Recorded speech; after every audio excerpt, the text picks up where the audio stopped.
እንዴት ናችሁ? በመላው ዓለም ያላችሁ ኢትዮጵያውያን ሰላም ብያለሁ ሁላችሁንም። እንግዲህ ባለፈው ከጥያቄ ጋር በተያያዘ ሄርትስ ፋውንዴሽን ከጠየቅኩ በኋላ እጅግ በጣም ብዙ ሰዎች ተሙ ይሄን ነገር አጥራው ያሉኝ ብዙ በርካታ ወዳጆቼ የኔ አክባሪዎች አሉና ለነሱም ለሌሎችም ላልተረዱኝም አንድ ነገር ግልጽ ለማድረግ ነው የመጨረሻ የመጣሁት።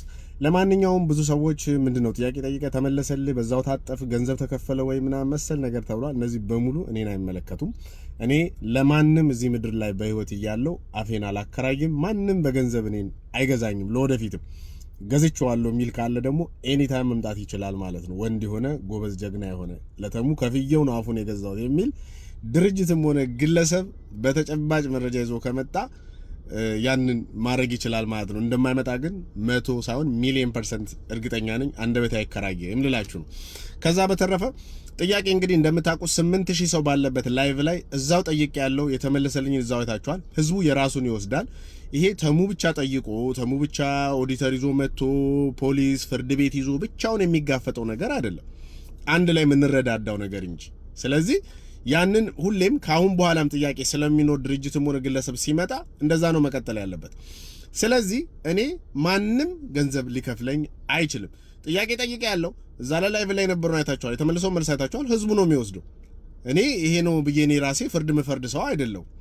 ስለዚህ ከዚህ ጋር መወሰድ አለበት። ከዛ በተረፈ ምንድነው ጥያቄውን ስጠይቅ እኔ ጠየቅኩት ለድርጅቱ ነው። ነገር ግን ወደ አዶናይ ተወስዶ ድራማ ሊሰራ ነበር የተፈለገው። አንዳንድ ሰዎች ይሄን ድራማ ሰርተውታል፣ ጊዜ ፈተዋል። ድራማው አልተሳካም እንጂ እኔ አዶናይ ጋር ተቃራኒ እንደሆነ ተቋሚ ተብሎ እንዲታሰብና እኔ ልጆች እንዳይታከሙ ነው ምናምን ተብሎ ያቺን ነገር ልትሰራ ነበር። ያው ብዙ የሚረዳ ሰው ስላለ ያ ነገር ሊሆን አልቻለም። በነገራችን ላይ እኔ መጀመሪያ ያለም ስጠይቅ እንደ አዲስ ሊታይ አይገባም። ሺህ ጊዜ ጠይቄያለሁ። ለምሳሌ እኔ ልቡማንን ጠይቄ ሳምንበት ራሴ ገብቼ ረድቻለሁ፣ ተሳትፌያለሁ። መቄዶንያን ጠይቄያለሁ ጥያቄ ተመሳሳይ ኃላፊዎችን ጭምር። ከዛ በኋላ ሳምንበት ገብቼ ያን ዳይፐርም በሌላም ነገር ተባብሬያለሁ። ይሄኛውንም እንደዛው። ስለዚህ መጠየቄ ካሁን በኋላ የሚቀጥላል ማለት ነው። በዚህ አጋጣሚ ማንኛውም ዲያስፖራ ወደ አሜሪካ ወይም ወደ ሌሎች አውሮፓ ሀገሮች ወደየትም ሀገር ሲሄድ ከህዝብ ገንዘብ እስከ ሰበሰበ ድረስ ጥያቄ እንደሚነሳ ማመን አለበት፣ መዘጋጀት አለበት። ዶክመንት ይዞ ተጨባጭ ነገር ይዞ መጥቶ ያንን ነገር ማስረዳት ግዴታ አለበት። ምክንያቱም የሚሰበሰበው ከማህበረሰቡ ነው። ነገር ግን ጥያቄ ሲነሳ የታመሙ ልጆችን ከፊት ለፊት ይዞ መጥቶ የታመሙ አባት እናቶችን የተራቡትን ይዞ መጥቶ አይ እንዳጠይቀኝ ተብሎ ፊት ለፊት እነሱን እንደዛ አይነት ድራማ ግን መቆም መቻል አለበት ብዬ አስባለሁ። አሁን ለምንድነው ቆይተ ይሄንን ያወራው ካላችሁኝ ይሄንን ጊዜ ነበር የምጠብቀው። ምክንያቱም ይሄ ፕሮግራም እንዲጠናቀቅ ፈልጋለሁ። የመጀመሪያው እኔ እንዲጠናቀቅ የምፈልገው እንዲሰባሰብ እንዲጨርሰው እንዲሄዱ የምፈልገው ለምን ባይሳካ በራሳቸው በማኔጅመንት እዛስ ፕሮግራሙ ላይ ብዙ አንዳንድ የተጨመላለቁ ነገሮች ባይሳካ ተሙ እንዳይሳካ አረገ። እያንዳንዱ ህዝብ የሚወቅሰኝ ይሄን ነበር። እንዳይሳካ አረገ፣ ምቀኛ ነው፣ ልጆች እንዳይታከሙ ነበር የምባለው። ግን የሚያውቁኝ በርካታ ሰዎች ስላሉ ወዳጆቼ ስላሉ ያን አይነት ሰው እንዳልሆንኩኝ ብዙ ሰው ያውቃል። ገብቷቸው ብዙ ሰው ያውቃል። ስለዚህ ከሰዎቹ ጋር እንዴት ተገናኘ የምትሉኝ እኔ ከአዶናይ ጋር የግል ጸብ እንዳለ አስመስሎ ሰዎች ሲስሉ ከአዶናይ ጋር ለመገናኘት መሀል ላይ ሰዎች ስለነበሩ ብዙ ጊዜ ስለደወሉልኝ ስለተደዋወለ አዶናይን ለማግኘት ሄጄ በአጋጣሚ ሰዎች ነበሩ የሄርትስ ፋውንዴሽን ባለቤቱ ወይ መስራቾቹ ማለት ነው። እኔ ሄርትስ ፋውንዴሽን ጥያቄ እንጂ ጠየቅኩት፣ አልከሰስኩም። እንደዚህ ሰርቀዋል ገንዘብ አለ ምናምን ብዬ ገዳይ ናቸው ፈላጭ ናቸው ቆራጭ ናቸው አላልኩም። ስለዚህ እኔ እዛ ጋር እንደ ጠላት ልተያይ አልችልም። አባቶች ናቸው፣ በእድሜ ይበልጡኛል፣ ትልቅ ሰዎች ናቸው።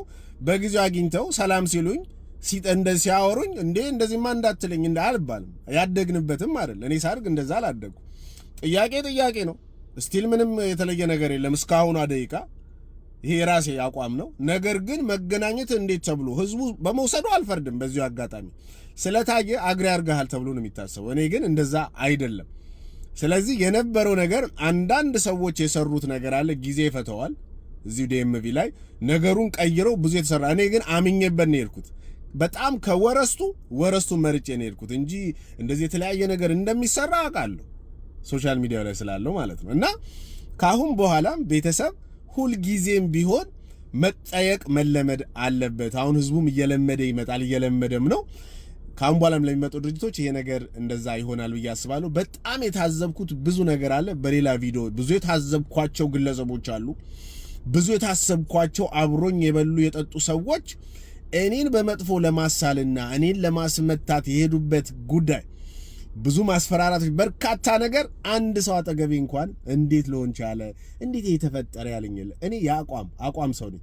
ካሁን በኋላ እጠይቃለሁ። በጥያቄ ደንግጬ መጠፋ ሰው አይደለም። ብዙ ጊዜ ቻሌንጅ አለብኝና እንቀጥላለን። ለምታከብሩኝ ጥሩ አመለካከት ላላችሁ በሙሉ እግዚአብሔር ያክብር። ላልተረዳችሁኝ ደግሞ ስትረዱኝ ታቆኛላችሁ ብዬ ነው በድጋሚ የምናገረው። መልካም ጊዜ ይሁንላችሁ። ቴንኪው